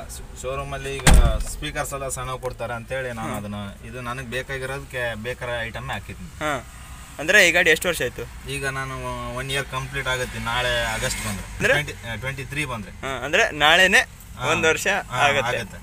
ಇವೆಲ್ಲ ಗ್ರಾಸ್ ಎಲ್ಲ ಹಾಕ್ಸಿದ್ದ? ಇದು ನಾನು ಮಾಡಿಸಿರೋದು. ಮಾಡಿಫಿಕೇಶನ್ ಎಲ್ಲ ಮಾಡ್ಕೊಂಡು. ಎಷ್ಟಾಯ್ತು ಮಾಡಿಫಿಕೇಶನ್ಗೆ? ಇದು ನಾನು ಎಕ್ಸ್ಟ್ರಾ ಖರ್ಚು ಮಾಡಿದ್ದು ಒಂದು 15-20 ಸಾವಿರ ಹೋಗಿದೆ. ಸೌಂಡ್ ಸಿಸ್ಟಮ್, ಸಬ್ ಊಪರ್ ಅಂತ ಹೇಳಿ ಎಲ್ಲ ಮಾಡಿಫಿಕೇಶನ್ಗೆ. ಅಡಿಷ್ನಲ್ ಆಗಿ ಏನು ಮಾಡಿಸಿಲ್ಲ? ಅಡಿಷ್ನಲ್ ಏನು ಎಕ್ಸ್ಟ್ರಾ ಏನು ಹಾಕ್ಸಿಲ್ಲ. ಎಲ್ಲದ ಇವು ಬೇಕಾದ್ರೆ ನಾವು ಹಾಕ್ಸ್ಕೋಬಹುದು ಮುಂದೆ ಫ್ಯೂಚರಲ್ಲಿ ಅಂತ ಹೇಳಿ ಬಿಟ್ಟಿದ್ದೀನಿ. ಎಷ್ಟು ಗಾಡಿ ಇದೆ ನಿಮ್ದು? ನಮ್ದು 2 ಇತ್ತು, 1 ಗಾಡಿ ಕೊಟ್ಟಿದ್ದೀನಿ ಈಗ ರೀಸೆಂಟಾಗಿ. ನಿಮ್ದು 2 ಗಾಡಿ ನೀವೇ ಓಡಿಸ್ತಿದ್ರಾ? ಇಲ್ಲ, ಒಂದು ನಮ್ಮ ಫಾದರ್ ಓಡಿಸ್ತಾ ಇದ್ರು, ಒಂದು ನಾನು ಓಡಿಸ್ತಾ ಇದ್ದೆ. 2 ಬಡ ದೋಸ್ತಿಯಾ? ಇಲ್ಲ, ಒಂದು ಪ್ಲಸ್ ಗಾಡಿ ಇಟ್ಟಿದೆ, ಒಂದು ದೋಸ್ ಪ್ಲಸ್ ಅಂತ ಬರುತ್ತಲ್ಲ ಆ ಗಾಡಿ ಇಟ್ಟಿದೆ. ಅದೇ ಸ್ವಲ್ಪ ಚಿಕ್ಕ ಗಾಡಿ. ಸ್ವಲ್ಪ ಇದರಲ್ಲೇ ಚಿಕ್ಕ ಗಾಡಿ ಅದು ಮಾಡಿದ್ದೆ ಫಸ್ಟ್. ಅದಕ್ಕೆ ಏನು ಡಿಫ್ರೆನ್ಸ್ ಬರುತ್ತೆ? ಅದರಲ್ಲೂ ಇದಕ್ಕೂ mileage same, but tonnage capacity ಜಾಸ್ತಿ, ಲೋಡಿಂಗ್ ಕೆಪಾಸಿಟಿ. ಅದರಲ್ಲಿ 15 ಕ್ವಿಂಟಲ್ ಏರ್ತಿದ್ವಿ, ಇದರಲ್ಲಿ 18 ಕ್ವಿಂಟಲ್ ಆಗುತ್ತೆ, 3 ಕ್ವಿಂಟಲ್ ಜಾಸ್ತಿ ಆಗುತ್ತೆ. ಫ್ಯೂಚರ್ ಒಳಗೆ ನೋಡಿದ್ರೆ ಸ್ವಲ್ಪ ಆರಾಮಾಗಿ ಹೋಗ್ಬೋದಲ್ಲ, ಸ್ಪೇಸಸ್ ಜಾಸ್ತಿ ಇದೆಯಲ್ಲ ಗಾಡಿಯಲ್ಲಿ, ಕಂಫರ್ಟ್ ಫೀಲ್ ಆಗುತ್ತೆ ಅಂತ. ಇದರಲ್ಲಿ ಸೆಂಟ್ರಲ್ ಲಾಕ್ ಸಿಸ್ಟಮ್ ಎಲ್ಲ ಕೊಡ್ತಿದ್ರೆ, ಈಗ ಇನ್ ಫ್ಯೂಚರ್ ಈಗ ಬಂದ್ರ ನ್ಯೂ ಗಾಡಿಗೆಲ್ಲ ಮಾಡಿದ್ದಾನೆ, i5 ಅಂತ ಬಿಟ್ಟಿದ್ದಾನೆ ಇದರಲ್ಲೆಲ್ಲ. ಅದರಲ್ಲ ಸೆಂಟ್ರಲ್ ಲಾಕ್ ಸಿಸ್ಟಮ್, ಆಮೇಲೆ ಟಿವಿ ಸಿಸ್ಟಮ್ ಎಲ್ಲ ಬಿಟ್ಟಿದ್ದಾನೆ. ಟಿವಿ ಅಂದ್ರೆ ಯಾವ ತರ ಇರುತ್ತೆ? ಈಗ ಇದರಲ್ಲೇ ಟಿವಿ ಬಿಟ್ಟಿದ್ದಾನೆ, LED ಸ್ಕ್ರೀನ್ ಏನು 8 ಇಂಚಸ್ ಬರುತ್ತಲ್ಲ ಅದನ್ನ ಮಾಡಿದ್ದಾನೆ. ಕಾರಲ್ಲೇ ಇರೋ ತರ. ಆಮೇಲೆ ರಿವರ್ಸ್ ಕ್ಯಾಮ್ರಾ ಕೂಡ ಕೊಟ್ಟಿದ್ದಾನೆ. ಇದಕ್ಕಿಲ್ವಾ? ಇಲ್ಲ, ಇದು ನಾನು ಹಾಕ್ಸ್ಕೊಂಡಿರೋದಲ್ಲ, ಅವರು ಹೇಳಿದ್ರು ಹಾಕ್ಸ್ಕೊಳ್ಳಿ ನಿಮಗೆ ಬೇಕಂದ್ರೆ. ನನಗೆ ಈಗ ಅದರ್ ಹೊರಗೆ ಮಾರ್ಕೆಟಿಂದ ಹೊರಗೆ ಹೋದ್ರೆ ಕಮ್ಮಿ ರೇಟಿಂಗ್ ಸಿಗುತ್ತೆ ಅಂತ ನಾನು ಸುಮ್ಮನೆ, ಅವರು ಅಲ್ಲಿ ಕಾಸ್ಟ್ ಜಾಸ್ತಿ ಆಗುತ್ತೆ, 30,000 ಹೇಳ್ಬಿಟ್ರು. ಹಾಗಾಗಿ ನಾನು ಸುಮ್ಮನೆ ಕಾಸ್ಟ್ ಜಾಸ್ತಿ ಆಗುತ್ತಲ್ಲ ಅಂತ ಕೈ ಬಿಟ್ರು. ಅಂದರೆ ಈ ಗಾಡಿಯಲ್ಲಿ ಯಾವ ಥರ ಫ್ಯೂಚರ್ಸ್ ಇದೆ? ಇದರಲ್ಲಿ ನಾವು ಇದರಲ್ಲಿ 3 ವೆರೈಟಿ ಬಿಟ್ಟಿದ್ದಾನೆ. i2 ಅಂತ ಬಿಟ್ಟಿದ್ದಾನೆ, i3 ಅಂತ ಬಿಟ್ಟಿದ್ದಾನೆ, i3 ಪ್ಲಸ್ ಬಿಟ್ಟಿದ್ದಾನೆ, i4 ಮಾಡಿದ್ದಾನೆ. ಅಂದರೆ ಇಂಟ್ರಾ ಥರ V10, V20, 30 ಹಿಂಗೆ ಈ ಥರ ಫೀಚರ್ ಮಾಡಿದ್ದಾನೆ. ಅದರಲ್ಲಿ ಲೋಡಿಂಗ್ ಕೆಪಾಸಿಟಿನ ಒಂದಲ್ಲಿ ಜಾಸ್ತಿ ಮಾಡಿದ್ದಾನೆ, ಒಂದರಲ್ಲಿ ಅದಕ್ಕಿಂತ ಜಾಸ್ತಿ ಮಾಡ್ಕೊಂತ ಬಂದಿದ್ದಾನೆ. ಈಗ i5 ಬಿಟ್ಟಿದ್ದಾನಲ್ಲ, ಅದರಲ್ಲಿ 120 2 ಟನ್ 125 kg ಮಾಡಿದ್ದಾನೆ. ಇದು 18 ಕ್ವಿಂಟಲ್ ಇತ್ತಲ್ಲ, ಅದು 2 ಟನ್ 125 kg ಮಾಡಿದ್ದಾನೆ. ಐಟೋ ಪಾಸಿಂಗ್ ಜಾಸ್ತಿ ಮಾಡಿಬಿಟ್ಟು ಅಟ್ರಾಕ್ಷನ್ಗೋಸ್ಕರ ಮಾಡಿರೋದು. ಅಂದ್ರೆ ಎಲ್ಲ ಸೇಮ್ ಫ್ಯೂಚರ್, ಬಟ್ ಏನು ಚೇಂಜ್ ಮಾಡಿಲ್ಲ ಗಾಡಿ. ಇವಾಗ ನೀವು ಇಂಟ್ರಾ ತಗೊಳ್ಬೋದಿತ್ತಲ್ಲ, ಇದಕ್ಕೆ ಕಾಂಪಿಟೇಟಿವ್ ಆಗಿರುವಂತದ್ದು ಇಂಟ್ರಾ. ನಮ್ಮಲ್ಲಿ ಏನಾಗುತ್ತೆ ಅಂದ್ರೆ ಲೋಡಿಂಗ್ ಕೆಪಾಸಿಟಿ ಮೇನು ನಮ್ಗೆ ಬೇಕಾಗಿರೋದು, ಹೌದಾ? ಸ್ಪೇಷಿಯಸ್ ಜಾಸ್ತಿ ಬೇಕು. ಈಗ ಲೋಡ್ ಬಾಡಿ ಕಮ್ಮಿ ಬರುತ್ತೆ. V30ಗೆ ನಾವು V50 ಎಲ್ಲ ನೋಡಿದೀನಿ, ಅದು ಸ್ಪೇಷಿಯಸ್ ಕಮ್ಮಿ ಬರುತ್ತೆ. ಹಿಂದೆ ಇದು 4.25 ಅಡಿ ಅಗಲ ಬರುತ್ತೆ. ನಿಮಗೆ ಅಗಲ ಜಾಸ್ತಿ ಬೇಕು. ನಮ್ದು ಏನೋ ಮಾಲ್ ಇರೋದಿತ್ತು, ಈ ತರ ಬೇರೆ ದೊಡ್ಡ ಐಟಮ್ ಇರ್ತೀವಿ ಅಂದ್ರೆ ಸ್ಪೇಸಸ್ ಬೇಕಾಗುತ್ತೆ ಅಂತ ಹೇಳಿ ಲೆಂತ್ ಜಾಸ್ತಿ ಇದೆ. ಇದು 9 ಅಡಿ ಬರುತ್ತೆ, 9.8 ಸಮಥಿಂಗ್ ಏನೋ ಬರುತ್ತೆ. 10ಗೆ 2 ಪಾಯಿಂಟ್ ಕಮ್ಮಿ ಬರುತ್ತೆ, ಹಾಗಾಗಿ ಇದು ಮಾಡಿರೋದು ಗಾಡಿನ. ಆಮೇಲೆ ಮೈಲೇಜ್ ಚೆನ್ನಾಗಿದೆ ಗಾಡಿದು. ಇಂಟ್ರೆಸ್ಟ್ ಚೆನ್ನಾಗಿಲ್ವಾ? ಈ ಎಂಟ್ರಾ ಹೋಲ್ಸಿದ್ರೆ ನಮ್ಗೆ ಈಗ ಮೇಂಟೆನೆನ್ಸ್ ಕಾಸ್ಟ್ ಜಾಸ್ತಿ ಆಗ್ಬಿಡುತ್ತೆ. ಟಾಟಾದವ್ರು ಸ್ವಲ್ಪ ಲೈಲ್ಯಾಂಡ್ ಕಡಿಮೆನಾ? ಲೈಲ್ಯಾಂಡ್ ಸ್ವಲ್ಪ ಕಮ್ಮಿ ಬರುತ್ತೆ. ಅಂದ್ರೆ ಯಾವ ಥರದ್ರಲ್ಲಿ? ಈಗ ನಾವು ಬ್ರೇಕ್ ಪ್ಯಾಡ್ ಈಗ ಶೋರೂಮ್ ಅಲ್ಲಿ ನಾವೇ ಖರೀದಿ ಮಾಡಿ ಇವಕ್ಕೆಲ್ಲ ಬ್ರೇಕ್ ಪ್ಯಾಡಿಗೆಲ್ಲ ಲೆಕ್ಕ ಮಾಡಿದ್ರೆ ಅದ್ರಿಗೆ 3,800 3,300 ಹಿಂಗಿದೆ. ಇದ್ರಲ್ಲಿ ಸ್ವಲ್ಪ 3,000 2,800 ಹಿಂಗಿದೆ. ಕಾಸ್ಟ್ ಕಮ್ಮಿ ಇದೆ ಸ್ವಲ್ಪ. ನಮ್ಮಲ್ಲಿ ಶೋರೂಮ್ ಅಲ್ಲಿ ಐಟಮ್ ಮಾಡ್ಸೋದು, ನಮ್ಮ ಕೆಲಸ ಎಲ್ಲ ಮಾಡ್ಸೋದು ಶೋರೂಮ್ ಅಲ್ಲಿ. ಅಂದ್ರೆ ಟಾಟಾಗೆ ಲೈಲ್ಯಾಂಡಿಗೆ ಕಾಸ್ಟ್ ವೇರಿಯೇಷನ್ ಆಗುತ್ತೆ. ಮೈಲೇಜ್ ಅವರಲ್ಲಿ ಮೈಲೇಜ್ ಕೊಡ್ಬೋದು, ಬಟ್ ಅದರಲ್ಲಿ ಕಾಸ್ಟ್ ಜಾಸ್ತಿ ಇದೆ. ಸ್ಪೇರ್ ಏನಾದ್ರೂ ಆದ್ರೆ ಕಾಸ್ಟ್ ಜಾಸ್ತಿ ಹೋಗುತ್ತೆ. ಇದಕ್ಕೆ ಇದಕ್ಕಿಂತ ಜಾಸ್ತಿ ಮೈಲೇಜ್ ಇದೆಯಾ? ಕೆಲವೊಂದು ಸಣ್ಣ ಟೈರ್ ಬರುತ್ತಲ್ಲ, ಅದು ಸ್ವಲ್ಪ V10 V30 ಏನಿದೆಯಲ್ಲ, ಇದಕ್ಕಿಂತ ಸಣ್ಣದ ಗಾಡಿ, ಸಣ್ಣ ಟೈರ್ ಬರುತ್ತೆ. ಅಂದ್ರೆ ಇದಕ್ಕಿಂತ ಅದು ಲೋಡಿಂಗ್ ಕೆಪಾಸಿಟಿ ಕಡಿಮೆ ಇಟ್ಟಿದೆ, ಅದಕ್ಕಿಂತ ಕಮ್ಮಿ ಇದೆ. V50 ಇದಕ್ಕಿಂತ ಕಡಿಮೆ ಇದೆಯಾ? ಅದು ಬರೀ ಎಷ್ಟು 1 ಟನ್ 500 kg ಇದೆ ಅಷ್ಟೇ. V50 ಮಾಡಿರೋದು. ಈಗ V70 ಅಂತ ತೆಗೆದಿದ್ದಾನೆ, ಬಟ್ ನಾವು ಅದನ್ನ ಗಾಡಿ ಯಾರು ಟ್ರಯಲ್ ನೋಡಿಲ್ಲ. ನಾವು V50 ಒಂದು ಟ್ರಯಲ್ ಮಾಡಿದ್ದೆ, ನಮ್ಮ ಹುಡುಗ ಒಬ್ಬನ್ ತಗೊಂಡಿದ್ದ, ಅವ್ನು ನೋಡಿದ್ವಿ. ಅಂದ್ರೆ ಸ್ಟೇರಿಂಗ್ ಎಲ್ಲ ಟೈಟ್ ಬರುತ್ತೆ, ಸ್ವಲ್ಪ ಅದ್ರಲ್ಲಿ ಕಂಪ್ಲೇಂಟ್ಸ್ ಇದಾವೆ ಎಲ್ಲ. ಮತ್ತೆ ಕ್ಯಾಬಿನ್ ಸ್ಪೇಸ್ ಕಡಿಮೆ ಇದೆ. ಆಮೇಲೆ ಅದರಲ್ಲಿ ಸಂಧಿ ಭಾಳ ಆಗುತ್ತೆ, ಸ್ಪೇಸಿಯಸ್ ಇಲ್ಲ ನಮ್ಗೆ ಹಿಂಗ್ ಕುಂತು ಹೋಗಕ್ಕೆ. ಇದರಲ್ಲಿ ಸ್ಲೀಪಿಂಗ್ ಇದೆ, ಇದು ಸೀಟ್ ಎಲ್ಲ ಫೋಲ್ಡ್ ಮಾಡಿದ್ರೆ ಮಲ್ಗಕ್ ಬರುತ್ತೆ. 2 ಸೀಟ್ ಫೋಲ್ಡ್ ಮಾಡಿದ್ರೆ ಒಬ್ಬ ಮನುಷ್ಯ ಆರಾಮ್ ಮಲಗಬಹುದು. ಇದಕ್ಕೆ ಗೇರ್ ಎಷ್ಟು ಬರುತ್ತೆ? ಇದರಲ್ಲಿ 5 ಸ್ಪೀಡ್ ಗೇರ್ ಬಾಕ್ಸ್ ಇದೆ. ಇದು ಒಂದು ರಿವರ್ಸ್ ಬರುತ್ತೆ, 5 ಫ್ರಂಟ್ ಗೇರ್ ಇರುತ್ತೆ. ಇದು ಹ್ಯಾಂಡ್ ಲಾಕಿಂಗ್ ಸಿಸ್ಟಮ್ ಕೊಟ್ಟಿದ್ದಾನೆ. ಇದು ಹಿಂಗ್ ಬುಷ್ ಎಳೆದು ಹಿಂಗ್ ಕೈ ಬಿಟ್ರೆ ಲಾಕ್ ಎಂಗೇಜ್ ಇದ್ದೇ ಇರುತ್ತೆ. ಇದು ಹಿಂಗೆ ಇಟ್ರೆ ಸ್ಪೇಸ್ ಇಲ್ಲಿ ಅಡ್ಡಾಡಕ್ಕಾಗಲ್ಲ ಗಾಡಿ ಒಳಗೆ. ಇದನ್ನ ಬುಷ್ ಮಾಡಿ ಹಿಂಗ್ ಇಳಿಸಿದ್ರೆ ನಾವು ಅಡ್ಡಾಡ್ಬೋದು. ಎಂಗೇಜ್ ಇರುತ್ತೆ ಗಾಡಿ ಮಾತ್ರ, ಮಲ್ಕೊಳ್ಳಿಕ್ಕೆ ಚೆನ್ನಾಗುತ್ತೆ, ಸ್ಪೇಸಸ್ ಇರುತ್ತೆ, ಮಲ್ಕೊಳಕ್ ಚೆನ್ನಾಗುತ್ತೆ. ಇನ್ಸ್ಟ್ರೂಮೆಂಟ್ ಕ್ಲಸ್ಟರ್ ಅಲ್ಲಿ ಯಾವ ತರ ಫೀಚರ್ಸ್ ಇದೆ ಇದರಲ್ಲಿ? ಈಗ ನಾವೇನು ವೀರ ತೋರಿಸಿದ್ನಲ್ಲ, ಡೆಫ್ ಇಂದು ಇಂಡಿಕೇಶನ್ ಕೊಟ್ಟಿದ್ದಾನೆ, ಇಲ್ಲಿ ಕಾಣುತ್ತೆ ನೋಡಿ, ವೆಲ್ಕಮ್ ಅಂತ ಬಂತ. ಇದು ಡೆಫ್ ಇಂಡಿಕೇಶನ್, ಇದರಲ್ಲಿ ಆ್ಯಡ್ ಬ್ಲೋದಲ್ಲಿ ಡೆಫ್ ಇಂಡಿಕೇಶನ್ ಅಂತ ತೋರಿಸುತ್ತೆ, ಹೌದಾ? ಈ ಚೆಕ್ ಲೈಟು, ಆಯಿಲ್ ಇದ್ರದ್ದು ಲೈಟ್ ಎಲ್ಲ ಇಲ್ಲೇ ಬರುತ್ತೆ, ನಮ್ಮ ಕ್ರಿಸ್ಟಲ್ ಒಳಗೆ ತೋರಿಸುತ್ತೆ ಎಲ್ಲ. ಇದು ಸ್ಪೀಡ್ RPM ಇಂದು ಮೀಟ್ರ್. ಇದು ರನ್ನಿಂಗ್ ಅಲ್ಲಿ ನಮಗೆ ಎಷ್ಟು RPM ಅಲ್ಲಿ ಓಡ್ತಾ ಇದೆ ಗಾಡಿ ಅಂತ ತೋರಿಸುತ್ತೆ. ಇದಕ್ಕೆ ಸ್ಪೀಡ್ ಎಷ್ಟು ಲಾಕ್ ಇಟ್ಟಿದ್ದಾನೆ? ಇದಕ್ಕೆ 85 ತನಕ ಓಡುತ್ತೆ ಗಾಡಿ. ಅಂದ್ರೆ ದೊಡ್ಡ ಗಾಡಿ ತರನೇ? ದೊಡ್ಡ ಗಾಡಿ ಸಿಸ್ಟಮ್ ಎಲ್ಲ. ಇದಕ್ಕೆ ಚಿಕ್ಕ ಗಾಡಿ ಅಂತ 60ಗೆ ಲಾಕ್ ಮಾಡೋದು ಆ ಥರ ಇಲ್ಲ? ಇದು 85 ತನಕ ಓಡಿಸ್ಬೋದು ಗಾಡಿನ. ಲಾಕ್ ಏನು ಮಾಡಿಲ್ಲ, ಅಷ್ಟ್ರ ಮೇಲೆ ಲಾಕ್ ಮಾಡಿದ್ದಾನೆ ಗಾಡಿ. ನೀವೆಷ್ಟು ತನಕ ಓಡಿಸಿದ್ರಿ? ನಾನು ಒಂದು ಡೌನ್ ಅಲ್ಲದು ಇದ್ರೆ ಒಂದು 90 ತನಕ ಹೋಗುತ್ತೆ. ಹಾ ಗೊತ್ತಾಯ್ತು. ಡೌನ್ ಅಲ್ಲಿ ಇದ್ರೆ ಅಂದ್ರೆ ಮೀಟರ್ ಲಾಕ್ ಮಾಡಿದೆ, ಇಂಜಿನ್ ಲಾಕ್ ಇಲ್ಲ. ಇಲ್ಲ ಸ್ಪೀಡ್ ಆಗಿ ಹೋದ್ರೆ ಗಾಡಿ ಇದಾಗತ್ತಾ? ಇಲ್ಲ ವೈಬ್ಲಿಂಗ್ ಏನು ಬರಲ್ಲ, ಕಂಫರ್ಟ್ ಇದೆ. ಕೆಲವೊಂದು ಗಾಡಿ ಒಳಗೆ ಓಲ್ಡ್ ನಮ್ದು ಪ್ಲಸ್ ಇತ್ತಲ್ಲ ಅದ್ರಲ್ಲಿ ಸ್ವಲ್ಪ ಇತ್ತು. ಟಾಟಾ ಎಸ್ ಅಲ್ಲಿ ವೈಬ್ರೇಟ್ ಆಗುತ್ತೆ. ವೈಬ್ರೇಟ್ ಆಗುತ್ತೆ ಅಂದ್ರೆ ಅವೆಲ್ಲ ಸ್ವಲ್ಪ ಚಿಕ್ಕ ಗಾಡಿ ಟೈರು ಚಿಕ್ಕ ಇರುತ್ತೆ. ಆಮೇಲೆ ಇದ್ರಾಗೆಲ್ಲ ಹೆವಿ ಎಕ್ವಿಪ್ಮೆಂಟ್ಸ್ ಇಟ್ಟಿದ್ದಾನೆ ಗಾಡಿಗಳಿಗೆಲ್ಲ. ನೀವು ಲೋಡಿಂಗ್ ಅಲ್ಲಿ ಯಾವ ತರ ಮಾಡ್ತೀರಾ? ನಮ್ಮಲ್ಲೆಲ್ಲ ಬಂದು ಕಚ್ಚಾ ಮಾಲ್ ಭಾಳ ಹೊಡಿತೀವಿ. ಅಂದ್ರೆ ನಂದು ಬಾಳೆಕಾಯಿ, ತೆಂಗಿನಕಾಯಿ. ಇವಾಗ ಏನು ಲೋಡ್ ಮಾಡಿದ್ರಿ? ಫ್ರೂಟ್ಸ್. ನಾವು ಈಗ ಜಸ್ಟ್ ಗೋವಾದಿಂದ ಇದನ್ನ ತೆಂಗಿನಕಾಯಿ ಖಾಲಿ ಮಾಡ್ಕೊಂಡ್ ಬಂದೆ. ಎಲ್ಲಿಂದ ತುಂಬಿದ್ದು? ನಾವು ಇದರಿಂದ ರಾಣೆಬೆನ್ನೂರಿಂದ ತುಂಬಿರೋದು. ನಿಮ್ಮ ಲೋಕಲಿಂದ? ನಮ್ಮ ಲೋಕಲಿಂದಾನೇ ಇಲ್ಲಿ ಬಂದಿರೋದು. ಜಾಸ್ತಿ ಯಾವ ಥರ ಮಾಲ್ ಲೋಡ್ ಮಾಡ್ತೀರಿ? ಜಾಸ್ತಿ ಅಂದ್ರೆ ನಾನು ಇದೇ ಹೊಡೆಯೋದು, ತೆಂಗಿನಕಾಯಿ ಬಾಳೆಕಾಯಿ ಭಾಳ ಹೊಡಿತೀನಿ. ಅದು ಬಿಟ್ಟರೆ ಸೀಸನಲ್ಲಿ ಪೈನಾಪಲ್ ನಾವು ಇದಕ್ಕೆ ಹೊಡಿತೀವಿ, ಆಂಧ್ರ ಹೊಡಿತೀನಿ ಭಾಳ. ಅಂದರೆ ಆಲ್ ಇಂಡಿಯಾ ಹೋಗ್ತೀರಾ? ಅಲ್ಲ, ಔಟ್ ಆಫ್ ಸ್ಟೇಟ್ ಸ್ವಲ್ಪ ಒಂದು 4 ಸ್ಟೇಟ್ ಅಡ್ಡಾಡ್ತೀನಿ ಹೊರತು ಬೇರೆ ಏನು ಸ್ಟೇಟ್ ಅಡ್ಡಾಡಲ್ಲ. ಕೇರಳ ಹೋಗ್ತೀನಿ, ಮಂಗಳೂರು ಹೋಗ್ತೀನಿ, ಉಡುಪಿ, ಗೋವಾ ಈ ಥರ. ಒಂದು ಸೈಡ್ ಎಮ್ ಟಿ ಹೋಗ್ಬಿಡ್ತೀರಾ? ಕೆಲವೊಂದೆಲ್ಲ ನಮ್ಮಲ್ಲಿ ಉಳಿಲಿಲ್ಲ ಅಂದ್ರೆ ಎಮ್ ಟಿ ಬಂದ್ಬಿಡ್ತೀವಿ. ಏನಂದ್ರೆ ಬಾಡಿಗೆ ಇದ್ರೆ ಮಾಡ್ತೀವಿ. ರಿಟರ್ನ್ ಬೆಂಗಳೂರು ಹೋದ್ರೆ ರಿಟರ್ನ್ ಬಾಡಿಗೆ ಮಾಡ್ತೀವಿ, ಇಲ್ಲ ಅಂದ್ರೆ ಇಲ್ಲ. ರಿಟರ್ನ್ ಬಾಡಿಗೆ ಯಾವ ಥರ ಮಾಡ್ತೀರಿ? ರಿಟರ್ನ್ ಹೌಸ್ ಶಿಫ್ಟಿಂಗ್ ಇರುತ್ತೆ, ಇಲ್ಲ ಅಂದ್ರೆ ಏನಾದರೂ ಮೆಟೀರಿಯಲ್ ವಾಪಸ್ ಹಾಕೊಂಬರೋ ಇರ್ತವೆ. ಹೋಮ್ ಶಿಫ್ಟ್ ಮಾಡೋರೆಲ್ಲ ರೆಗ್ಯುಲರ್ ಇದ್ದೇ ಇರುತ್ತೆ ಅಲ್ಲಿ ಬೆಂಗಳೂರಲ್ಲೆಲ್ಲ. ಆಮೇಲೆ ಟೇಲ್ಸ್ ಅದು ಲೋಡ್ ಆಗುತ್ತೆ ಅಲ್ಲಿಂದ ದಾವಣಗೆರೆಗೆ, ಅದನ್ನೆಲ್ಲ ಮಾಡ್ತೀವಿ. ನಮ್ಮಲ್ಲಿ ಕಚ್ಚಾ ಮಾಲು ಸೂಟ್ ಆಗುತ್ತೆ, ಇದ್ರ ಮಾಲು ಹೊಡಿಬೋದು, ಸುಕ್ಕ ಮಾಲು ಹೊಡಿಬೋದು. ಕಚ್ಚಾ ಮಾಲಿಗೆ ಸುಕ್ಕ ಮಾಲಿಗೆ ಏನು ಡಿಫ್ರೆನ್ಸ್ ಇರುತ್ತೆ? ಕಚ್ಚಾ ಮಾಲು ಬಂದು ಟೈಮಿಂಗ್ ಹೊಡಿಬೇಕು, ಟೈಮಿಂಗ್ ಇರುತ್ತೆ. ಕಚ್ಚಾ ಮಾಲು ಇಷ್ಟೇ ದಿವಸಕ್ಕೆ ಮುಟ್ಸ್ಬೇಕು ಅನ್ನೋ ಟೈಮಿಂಗ್ ಇರುತ್ತೆ. ಸುಕ್ಕ ಮಾಲಿಗೆ ಹಂಗಿರಲ್ಲ, ಸ್ವಲ್ಪ ಟೈಮಿಂಗ್ ಜಾಸ್ತಿ ಇರುತ್ತೆ. ಯಾವಾಗ ಬೇಕಾದ್ರೂ ಯಾವಾಗಾದ್ರೂ ಒಂದು ವಾರ ಟೈಮಿಂಗ್ ಇರುತ್ತೆ. ಇದು ಕಚ್ಚಾ ಮಾಲಿಗೆ ಹಂಗಲ್ಲ, ಇವತ್ತು ತುಂಬಿದೀವಿ ನಾಳೆ ಡೆಲಿವರಿ ಕೊಡು ಅಂತ ಹೇಳ್ತಾರೆ ಪಾರ್ಟಿಗಳು, ಹಂಗಿರುತ್ತೆ ಟೈಮಿಂಗ್. ಅಂದ್ರೆ ಇಷ್ಟಿಷ್ಟು ಅವರ್ ಅಂತ ಇರುತ್ತೆ, ಎಷ್ಟು ಅವರ್ಸ್ ಅಂತ ಟೈಮ್ ಮೇಂಟೈನ್ ಕೊಟ್ಟಿರ್ತಾರೆ, ಅಷ್ಟೊಳಗೆ ಮುಟ್ಟಿಸ್ಬೇಕು. ಇವಾಗ ಎಳ್ನೀರಿಗೆ ಎಷ್ಟಿರುತ್ತೆ? ಈ ಎಳ್ನೀರೆಲ್ಲ ಟೈಮಿಂಗ್ಸ್ ಬರಲ್ಲ, ಸ್ವಲ್ಪ ಅವರೆಲ್ಲ ಟೈಮಿಂಗ್ ಕಮ್ಮಿ ಬರುತ್ತೆ. ಯಾಕಂದರೆ ಅವ್ರದ್ದು ನಾಳೆ ಬೆಳಗ್ಗೆ ಲೋಡಿಂಗ್ ಟೈಮಿಂಗ್ ಏನಂದರೆ ಒಂದು 10 ಅವರ್ ಟೈಮಿಂಗ್ ಕೊಟ್ಟಿದ್ದಾನೆ ಅಂದರೆ ಅದಕ್ಕೆ ನಾವು ಬರೋ ಡಿಸ್ಟೆನ್ಸ್ ಏನಿರುತ್ತಲ್ಲ ಅದಕ್ಕೆ ಕವರ್ ಮಾಡ್ಕೊಂಡಷ್ಟು ಟೈಮಿಂಗ್ ಕೊಟ್ಟಿರ್ತಾರೆ ಭಾಳ. ಅಂದರೆ ಇದೇ ಟೈಮಿಂಗ್ಸ್ಗೆ ಬಾ ಅಂತ ಇರಲ್ಲ. ನಮ್ಮಲ್ಲಿ ಏನಂದ್ರೆ ತರಕಾರಿ ಅದು ತುಂಬಿದ್ರೆ ತುಂಬ ಟೈಮಿಂಗ್ ಕೇಳಬೇಕು, ನಮ್ಮಲ್ಲಿ ಟೈಮಿಂಗ್ ಬೇಕು. ತರಕಾರಿ ತುಂಬಿದ್ರೆ ಟೈಮಿಂಗ್ ಬೇಕು. ಇನ್ನು ಈ ಥರ ಏನು ಫ್ರೂಟ್ಸ್ ಐಟಮ್ ಎಲ್ಲ ಇದಾವಲ್ಲ ಅದಕ್ಕೆ ಟೈಮಿಂಗ್ ಕಮ್ಮಿ ಇರ್ತದೆ. ತರಕಾರಿ ಐಟಮ್ಗೆ ಟೈಮಿಂಗ್ ಜಾಸ್ತಿ ಕೇಳ್ತಾರೆ, ಅಂದ್ರೆ ಮಾರ್ಕೆಟ್ ರೀಚ್ ಆಗಬೇಕು. ಯಾಕಂದ್ರೆ ಡೈಲಿ ಯೂಸೇಜ್ ಅಲ್ಲ. ಹಣ್ಣೇನು ಒಂದು ದಿವಸ ಲೇಟಾಗಿ ಬಂದರೂ ನಡೆಯುತ್ತೆ. ತರಕಾರಿ ಹಂಗಾಗಲ್ಲ, ಡೈಲಿ ಸೆಂಟ್ರಲ್ ಮಾರ್ಕೆಟ್ಗಳಿಗೆ ಹೋಗೋದು, ಅಂಗಡಿಗಳಿಗೆ ಹೋಗಿ ಶಾಪ್ಸಿಗೆ ಹೊಡಿಬೇಕು. ಅವ್ರಿಗೆಲ್ಲ ಟೈಮಿಂಗ್ಸ್ ಇರುತ್ತೆ. ಬೆಳಗ್ಗೆ 4ಕ್ಕೆ ಬಂದರೆ ಅವ್ರದ್ದು ವ್ಯಾಪಾರ ಚಲೋ, ಇಲ್ಲದ್ರೆ ಎಲ್ಲ ವ್ಯಾಪಾರ. ನಿಮಗೆ ಯಾವ ಲೋಡ್ ಚೆನ್ನಾಗಿ ಅನ್ಸುತ್ತೆ? ನಮ್ಮಲ್ಲಿ ನಾನು ಎಲ್ಲ ಥರ ಹೊಡೆದೀನಿ. ಅಂದರೆ ನಮ್ಮ ಟೈಮಿಂಗ್ ಸ್ವಲ್ಪ ಟೈಮಿಂಗ್ ಮಾಲಿಗೆ ಗಾಡಿ ಹಾಳಾಗುತ್ತೆ, ರಫ್ ಹೊಡಿಬೇಕು, ಮೈಲೇಜ್ ಡ್ರಾಪ್ ಆಗುತ್ತೆ. ಮೈಲೇಜ್ ಬರಲ್ಲ ಗಾಡಿ. ಆದ್ರೆ ಬಾಡಿಗೆ ಚೆನ್ನಾಗಿರುತ್ತೆ. ಬಾಡಿಗೆ ಡಿಮ್ಯಾಂಡ್ ಇರುತ್ತೆ, ಬಾಡಿಗೆ ಹೊಡಿಬೋದು. ಅಂದ್ರೆ ನಮ್ಮಲ್ಲಿ ಏನಾಗುತ್ತೆ ಅಂದ್ರೆ ನಾವು ಹೆಚ್ಚನ್ನು ಬಾಳೆಕಾಯಿ ಹೊಡಿತೀವಲ್ಲ, ನಮ್ಗೆ ಅದರಲ್ಲಿ ಅಮೌಂಟ್ ಜಾಸ್ತಿ ಮಿಕ್ಕುತ್ತೆ ಅಂತೇಳಿ ನಾವು ಅದನ್ನೇ ಹೊಡಿತೀವಿ. ಟೈಮಿಂಗ್ಸ್ ಮಾಲಿ ಸುಮ್ಮನೆ ಎಲ್ಲ ಗಾಡಿ ಎಲ್ಲ ವೇಸ್ಟ್, ಗಾಡಿ ಹೊಡ್ತಾ ಭಾಳ ಆಗುತ್ತೆ ಅಂತ ಹೇಳಿ ಟೈಮಿಂಗ್ಸ್ ಹೊಡೆಯೋದು. ಡ್ರೈವಿಂಗ್ ಫೀಲ್ಡಿಗೆ ಯಾವಾಗ ಬಂದಿರೋದು? ನಾನು ಬಂದ್ಬಿಟ್ಟು ಈಗ ಒಂದು ಹೆಚ್ಚು ಕಮ್ಮಿ 5 ವರ್ಷ ಆಗಕ್ಕೆ ಬಂತು. ಅದಕ್ಕೆ ಮೊದಲೇ ಯಾವ ಬೇರೆ ಗಾಡಿ ಓಡಿಸ್ತಿದ್ರು? ಇಲ್ಲ, ಅದಕ್ಕಿಂತ ಮೊದಲೇ ನಾನು ಮಾಡಿರೋದು ಡಿಪ್ಲೊಮಾ ಇಂಜಿನಿಯರಿಂಗ್ ಮಾಡಿರೋದು. ನನ್ನ ಹಾಬಿ ಬಂದು ಡ್ರೈವಿಂಗ್ ಫೀಲ್ಡಿಗೆ ಬಂದ್ಬಿಟ್ಟಿದ್ದೀನಿ ಅಷ್ಟೇ. ಎಲೆಕ್ಟ್ರಾನಿಕ್ ಆ್ಯಂಡ್ ಕಮ್ಯುನಿಕೇಶನ್ ಮುಗಿಸಿದ್ವಿ. ಡ್ರೈವಿಂಗ್ ಫೀಲ್ಡಿಗೆ ಬರ್ಬೇಕಂದ್ರೆ ಬಂದಿರೋದು. ಅಂದ್ರೆ ನಂದು ಮುಂಚೆ ನಮ್ಮದು ಲಾರಿ ಇದ್ವು, ಟ್ರಕ್ ಇದ್ವು. ನಾವು ಈಗ ಸದ್ಯ ಲೋಡಿಂಗ್ ಎಲ್ಲ ಕಮ್ಮಿ ಇರೋದಕ್ಕೆ ಅವನ್ನೆಲ್ಲ ಮನೇಲಿ ಇಟ್ಟಿದ್ವಿ. ಇದು ನಾನು ಸ್ವಂತ ಓನ್ ಮಾಡಿದ್ದೀನಿ. ಕಾಸ್ಟ್ ಬಂದ್ಬಿಟ್ಟು ನನಗೆ 10 lakh ಬಿದ್ದಿದೆ ಆನ್ ರೋಡ್ ಪ್ರೈಸ್ ಇದು. ನಂದು ಇಂಟ್ರೆಸ್ಟ್ ನಾವು ಲೋನ್ ಎಲ್ಲ ಮಾಡಿದ ಲೆಕ್ಕ ಮಾಡಿದ್ರೆ ಒಂದು 12 ಲಕ್ಷ ಬೀಳುತ್ತೆ ನನಗೆಲ್ಲ ಪ್ರೈಸ್ ತೀರ್ಸೋದ್ರೆ. ಸೇರಿ ಒಂದು 2 ಲಕ್ಷ ಬರುತ್ತೆ ಇಂಟ್ರೆಸ್ಟ್. ಇಂಟ್ರಾಗೆ ಇದಕ್ಕೆ ಕಡಿಮೆ ಇದೆಯಾ? ಇದು ಜಾಸ್ತಿ. ಇದು 8 ಪಾಯಿಂಟ್ ಸಮಥಿಂಗ್ ಏನೋ ಬರುತ್ತೆ, 9 lakh ತನಕ ಬರುತ್ತೆ. ಇದು ಒಂದೂವರೆ ಲಕ್ಷ ಜಾಸ್ತಿ ಇದೆ. ಇದು ಶೋರೂಮ್ ಪ್ರೈಸ್ ಎಷ್ಟಿದೆ? ಇದು ಶೋರೂಮ್ ಪ್ರೈಸ್ ಬಂದ್ಬಿಟ್ಟು 9,40,000 60,000 ಇದೆ ಅಷ್ಟೇ. ಅಂದ್ರೆ ಪಾಸಿಂಗ್ ಎಲ್ಲ ಜಾಸ್ತಿ ಆಗುತ್ತಾ? ಪಾಸಿಂಗ್ ಎಲ್ಲ ಇನ್ಕ್ಲೂಡಿಂಗ್ ಪಾಸಿಂಗ್ ಎಲ್ಲ ಬಂದ್ಬಿಡ್ತು ಅದರಲ್ಲಿ. ಇನ್ನು ಈ ಥರ ನಮ್ದು ಎಕ್ಸ್ಟ್ರಾ ಫಿಟ್ಟಿಂಗ್ಸ್ ಐಟಮ್ಸ್ ಏನಾದ್ರು ಇದ್ರೆ ಅದಕ್ಕೆ ಸಪ್ರೇಟ್ ಬರುತ್ತೆ. ನಮ್ದು ಆನ್ ರೋಡ್ ಬಂದ್ಬಿಟ್ಟು ಅವ್ರು ಏನು ಕೊಡ್ತಾರೆ, ನಮ್ಗೆ ಇವೆಲ್ಲ ಎಕ್ಸ್ಟ್ರಾ ಫಿಟ್ಟಿಂಗ್ ಎಲ್ಲ ಕೊಡೋದಿಲ್ಲ.